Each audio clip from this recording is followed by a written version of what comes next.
what we are going to record, expense की income. इस concept ने हमें कहा जब कभी भी ऐसा हो तो आपने ऑलवेज ट्रांजैक्शन रिकॉर्ड करनी है बिजनेस के हिसाब से। किसके हिसाब से? आपको इनकम नहीं मानना है, आपको क्या मानना है? एक्सपेंस। आप okay my dear students, now आज से हमें पढ़ने हैं अकाउंटिंग कंसेप्ट्स। क्या पढ़ने हैं? ओके, सबसे पहला है सेपरेट एंटिटी कंसेप्ट। क्या? या जिसे हम कहते हैं बिजनेस एंटिटी कंसेप्ट। इस कंसेप्ट ने हमें तीन बातें सिखाई। क्या सिखाई? समझ आ रहा है? कितनी? इसने कहा बिजनेस अलग है, ओनर अलग है, ये एक नहीं है। क्या? बिजनेस अलग, ओनर अलग। समझ आ रहा है? तो कितनी बातें सिखाई? तीन। पहला जो इसने कहा, क्या कहा? Business is treated as separate and distinct. Distinct means different from its owner. Is it clear? क्या इसने कहा?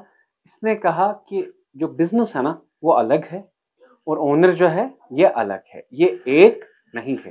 Are you getting my dear? क्या मैंने कहा? इस कंसेप्ट ने कहा business is treated as separate and distinct from its owners. क्या कहा? Is treated as separate and distinct from its owners. यहां तक ठीक? तो पहला पॉइंट समझ आया?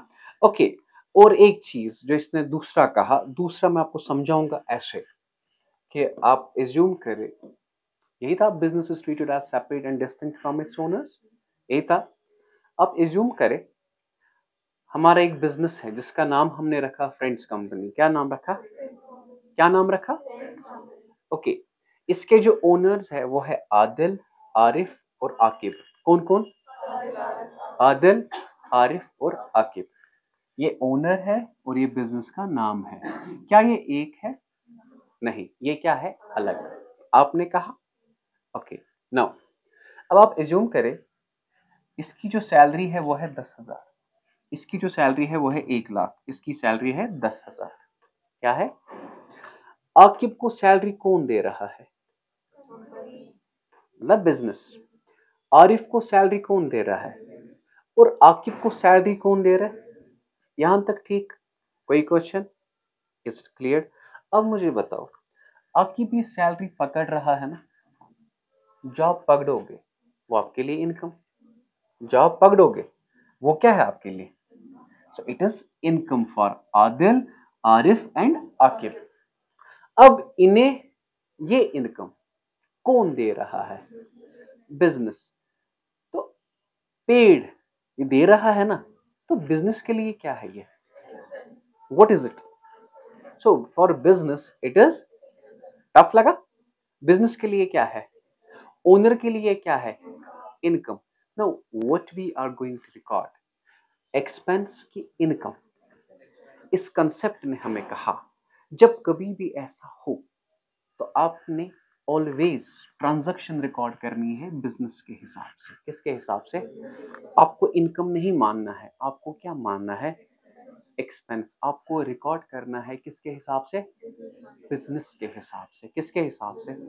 Is it clear? Now there is second point. पहला पॉइंट था ये। सो दूसरा पॉइंट हम लिखेंगे all the transactions. All the transactions. क्या कहा इसने? ऑल द ट्रांजैक्शंस और recorded, all the transactions are recorded as per business point of view, as per, is it clear? किसके हिसाब से? business point of view. is it clear? कितने points हो गए? पहला क्या कहा? बिजनेस और ओनर एक है? नहीं, इसने कहा बिजनेस अलग है, ओनर अलग है। Is it clear? So business is treated as separate and distinct from its owners. All the transaction second are recorded as per किसके हिसाब से? और तीसरा जो पॉइंट है जो कि हमने कल कहा, तीसरा जो पॉइंट है जो कि हमने कल कहा, owner is treated as creditor. Owner is treated as creditor. क्यों माना जाता है? As per his capital. As per his capital. Tough लगा? ओनर को हम क्या मानते हैं? क्रेडिटर. क्या मानते हैं? Is it clear? ओनर को हम क्या मानते हैं? क्रेडिटर. हाँ, अगर नहीं पता है तो कल का वीडियो आप देखेंगे अकाउंटिंग टर्मिनोलॉजी का second video, just around 35 minutes का है. पहला बड़ा है 70 मिनट्स का, दूसरा 35 मिनट्स का है. वो आप देख सकते हैं कि owner is treated as creditor as per his capital. कैसे है वो वीडियो, अगर किसी को चाहिए मुझे बताइए, मैं सेंड कर सकता हूँ. Is it clear? तो this was first concept. What is it? कौन सा? Separate entity concept. सो ये हम कंक्लूड करते हैं. Business is treated separate and distinct from its owners. All the transactions are recorded as per. Third one, owner is treated as creditor as per his. Is it clear? Now let's talk of second point. Money measurement concept. क्या हमने कहा? Money measurement concept. Sir money measurement concept ने क्या कहा? पहले उर्दू में आपको बताता हूं. जो चीज हम एक्सप्रेस कर सकते हैं पैसों में वो रिकॉर्ड होगी. जो चीज हम एक्सप्रेस नहीं करेंगे पैसों में वो record. For example, your teacher is intelligent. क्या आप इसे एक्सप्रेस करोगे पैसों में? ये रिकॉर्ड नहीं होगी. Is it clear? हाँ, हम सर को देते हैं, टीचर को देते हैं 20,000 फी. 20,000 आपने एक्सप्रेस किया ना fee, it will be recorded.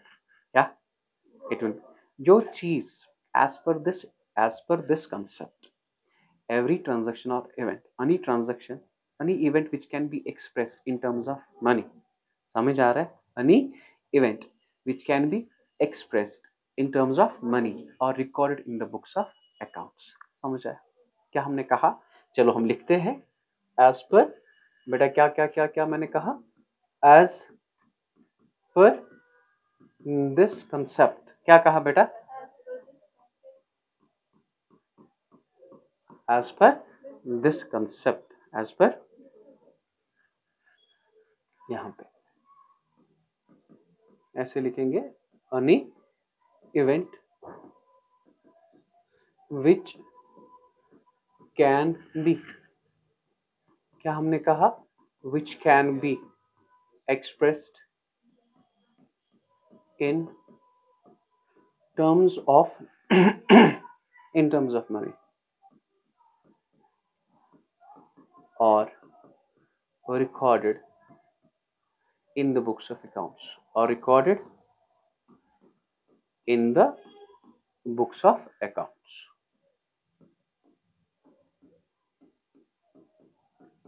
क्या कहा? इस कंसेप्ट ने कहा any event which can be expressed, कोई भी चीज जो हम एक्सप्रेस कर सकते हैं पैसों में, ठीक है, वो रिकॉर्ड होगी. इन अदर वर्ड्स, क्या बेटा? ऐसे भी लिख सकते हैं, in other words, the events which can't be expressed in terms of money or not recorded in the books of accounts. समझ आ रहा है? In other words, the events which can't be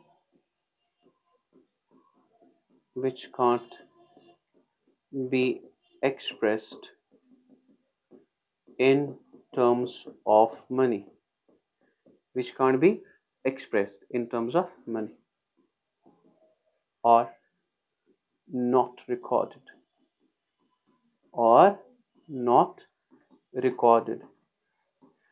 in the books of accounts.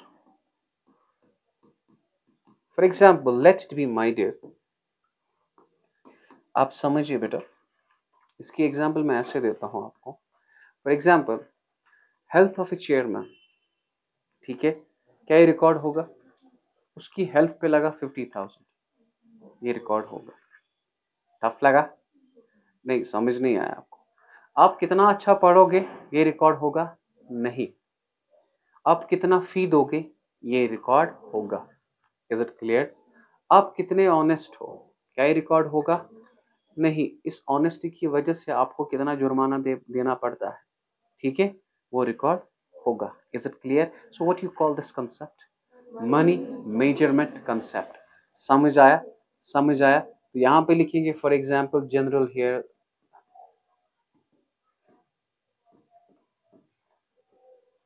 general health of chairman.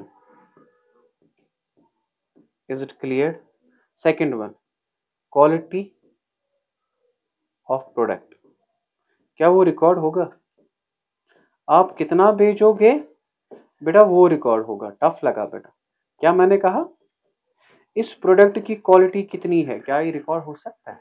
नहीं, can't record it, ठीक है। आप express नहीं कर सकते इसे पैसों में। समझ आया? समझ आया? आपका बैग अच्छा है या अच्छा नहीं है, पर मैंने इसके लिए पैसा दिया, मैं वो रिकॉर्ड करूंगा। अब आप लगाओगे या ना लगाओगे, वो रिकॉर्ड नहीं होगा। Is it clear? So what you call this concept? Money measurement concept. Tough लगा? टफ लगा? इजी है ना ये concept? What? Okay, as per this concept business will exist for an indefinite period of a time and we have to record transaction as per this concept. What does it mean? कि हमें ये मानना है कि business है ना, ये एक दिन का काम, ये ईयर आफ्टर ईयर आपने करना है, year after year, year after year, year after year. Is it clear sir? मतलब सपोज अगर मुझे पता होती कि मुझे पढ़ाना है सिर्फ 5-6 महीने, क्या मैं ये इसे लाता? मैंने ये क्यों लाया? मैंने इस पैनल को क्यों लाया? मैंने इसलिए लाया क्योंकि मुझे पता है ये इस साल भी लगेगा, अगले साल भी लगेगा, अगले साल भी लगेगा। Is it clear? आपको पता है कि हम शादी पे है ना, जब शादी होती है अचना ना त्राम वाम हम लाते हैं ना, वो टेंट लाते हैं, जनरेटर लाते हैं, किराए पे लाते हैं ना। नहीं, आप तो, मुझे नहीं पता, मैंने तो अपनी शादी पे किराए पे लाया था, आपको मत अपना होगा, ठीक। हम क्यों लाते हैं वो किराए पे? क्योंकि हमें वो एक बार जरूरत है ना, इसीलिए लाते हैं किराए पे। अब मुझे बताओ मैंने ये क्यों लाया अपना? सो इसी, ये मुझे कहा गोइंग कंसर्न कंसेप्ट में, जब आप बिजनेस करोगे तो आप एज्यूम करो क्या कि बिजनेस एक दिन का काम, बिजनेस हर दिन आपने करना है, इस साल भी करना है, अगले साल भी करना है, अगले साल भी। तभी जाके हम चीजों को, if we purchase asset we purchase because of going concern concept, because of, याद रखना बेटा कुछ पॉइंट्स बुक्स में नहीं होते हैं। अगर हम कोई भी एसेट खरीदते हैं ना, कोई भी एसेट, किस कंसेप्ट की वजह से? क्योंकि गोइंग कंसर्न कंसेप्ट हमें कहता है कि नहीं बिजनेस बंद नहीं होगा, इस साल भी है, अगले साल भी है, अगले साल भी है। Is it clear? So as per this concept, as per this concept we have to assume that business will exist for an indefinite period of time. क्या? As per this concept, as per this concept we have to assume, we have to assume that business will exist for an indefinite, you know indefinite, you don't know, समझ आ रहा है? Definite and indefinite मतलब कि कितने साल तक आपको पता नहीं, for an indefinite period of time, for an indefinite period of time। देखिए मेरी प्रोनाउंसिएशन को आप एक्सक्यूज कीजिएगा, समझ आ रहा है? मुझे पता है मेरी प्रोनाउंसिएशन उतनी अच्छी, but when I was in 12th उस वक्त ये बहुत अच्छी थी, लेकिन पढ़ाते पढ़ाते पढ़ाते पढ़ाते ये अब इस इन्हीं जैसी हो गई है। समझ आ रहा है? Is it clear? उन दिनों हम ऐसे बात करते थे, समझ नहीं आता था, अब इन दिनों बात करते हैं, बच्चों को समझ नहीं आता है, ठीक है, इसलिए मैं कह रहा हूँ उसे आप एक्सक्यूज कीजिएगा, ठीक। Okay, as per this concept, as per this concept we have to assume that a business will exist for an indefinite period of time, indefinite in other words business is a continuous process, ठीक है, and will exist for a longer period of time. क्या बेटा? In other words,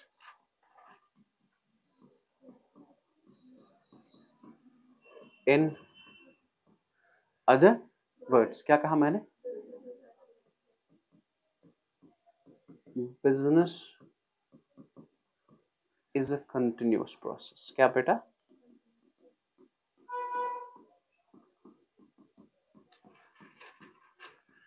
and will exist for a longer period of time and will exist for a longer period of time।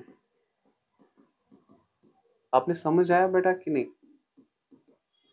Okay अगर हम asset purchase करते हैं बेटा किस concept की वजह से करते हैं? Going concern concept. Is it clear बेटा? टफ मत लगा? समझ आ रहा है? यही 3 आए थे आपको पिछले एग्जाम में। किस एग्जाम में? जो ना 11th का था ना, उन्हें यही 3 आए थे। ठीक, तो पहला ही आया था ना, पहला ही। What was the first one? Separate entity concept. Second one? Okay, third? Okay, now the third, fourth one, that's called cost concept. बेटा क्या? These are concepts. आपको याद रखने हैं, ठीक है? आप छुट्टी नहीं करेंगे, समझ आ रहे हैं? छुट्टी नहीं करेंगे, ठीक? चले बेटा, पता है कि हम एसेट को किस प्राइस पे रिकॉर्ड करें। चले, सेल लगी है बाहर, सेल लगी है बाहर, आपने देखा देयर इज अ ड्रेस, ठीक, आपने लाया, जो आपका अपना कॉस्ट था, आपने लाया ये 4000 रुपए। Is it clear? कितने में लाया?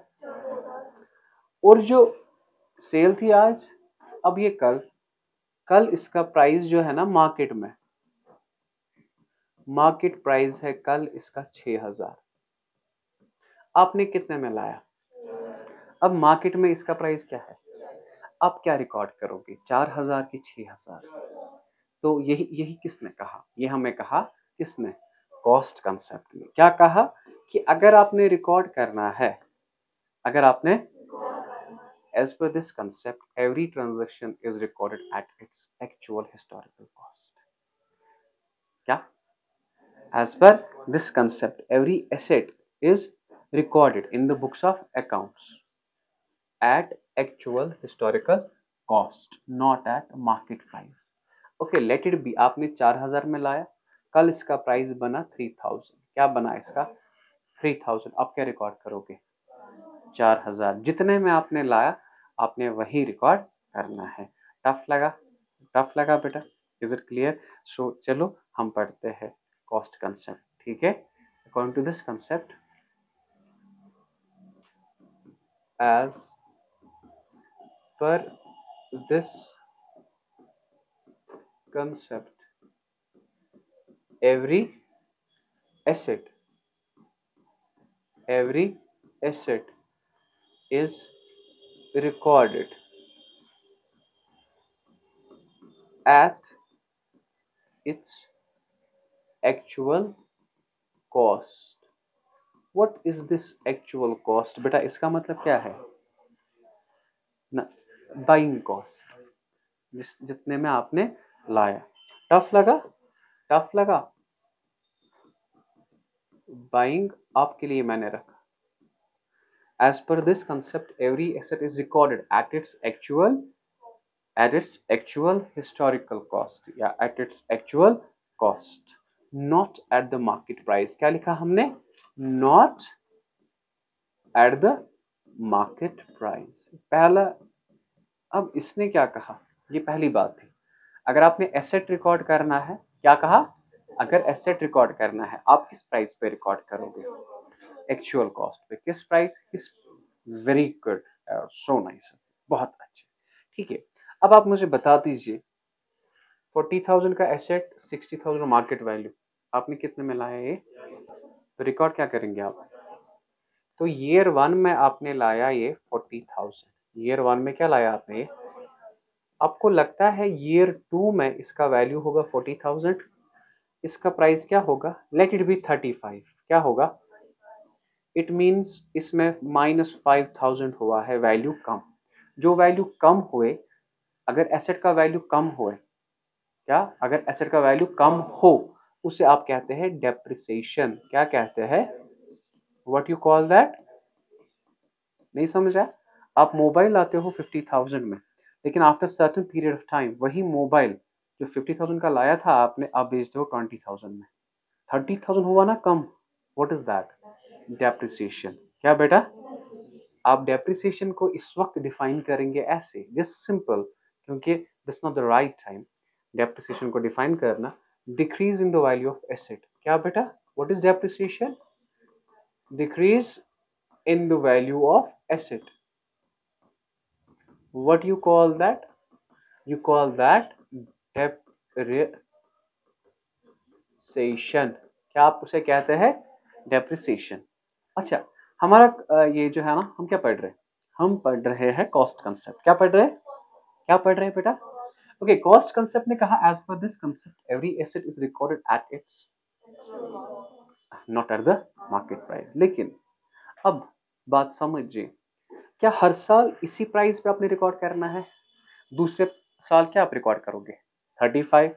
तीसरे साल आप रिकॉर्ड करोगे 30। फोर्थ ईयर आप रिकॉर्ड करोगे लेट इट बी 20। तो ये तो था बाइंग के वक्त, लेकिन ईयर आफ्टर ईयर इसका प्राइस कम होता है। The cost concept doesn't mean that the assets are shown year after year at its actual cost, but the assets are systematically reduced by the process called depreciation. क्या इस cost concept का ये मतलब नहीं कि आप हर साल यही कॉस्ट दिखाओगे, ये जो 40 है ना, यही दिखाओगे? नहीं, इसका मतलब ये नहीं है। इसका मतलब ये है कि आपने जब परचेज किया यू हैव टू रिकॉर्ड 40,000, लेकिन नेक्स्ट ईयर क्या दिखाना है? 40,000 नहीं, उससे कम, फिर उससे कम। सर वो कम हम कैसे दिखाए? उसके लिए आपका एक टॉपिक है जिसे आप डेप्रिसिएशन कहते हैं। जब हम वो पढ़ेंगे तो ये चीज भी समझ आएगी। Is it clear? टफ लगा? टफ लगा? सच बताए।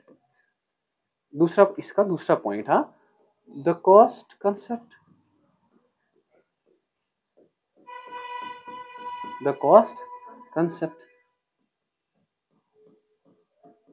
doesn't mean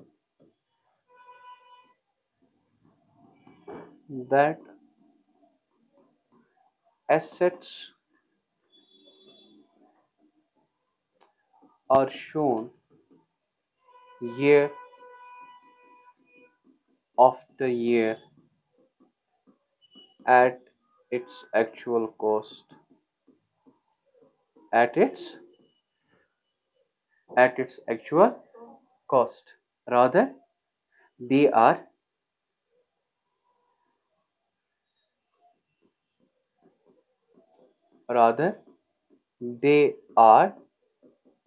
systematically reduced. ये जो टर्म आया ना systematically, it means there is a proper step, proper method is there. Systematically reduced by the process, what you called that process? You call that process depreciation. क्या बेटा? क्या आप उसे कहते हैं? डेप्रिसिएशन। क्या समझ आया? यहां तक समझ आया? तो कॉस्ट कंसेप्ट ने दो चीजें कही कि अगर हमें कोई एसेट परचेज करना है, क्या कहा, तो हम किस प्राइस पे रिकॉर्ड करेंगे? एक्चुअल कॉस्ट पे कि मार्केट प्राइस पे? एक्चुअल कॉस्ट पे। अब हमने किया एक्चुअल कॉस्ट पे, ठीक। अब मुझे बताया क्या अगले साल भी उसी प्राइस पे रिकॉर्ड करें? नहीं, एसी मैंने लाया 60,000, क्या इस साल भी इसका प्राइस है 60,000? नो, अगले साल 60 नहीं, नेक्स्ट ईयर 60 नहीं, ठीक है। पहले साल हमने 60 में लाया, वो हम रिकॉर्ड करेंगे, लेकिन नेक्स्ट ईयर आपने उसका प्राइस कम करना है। टफ लगा? यहां तक ठीक? कोई क्वेश्चन?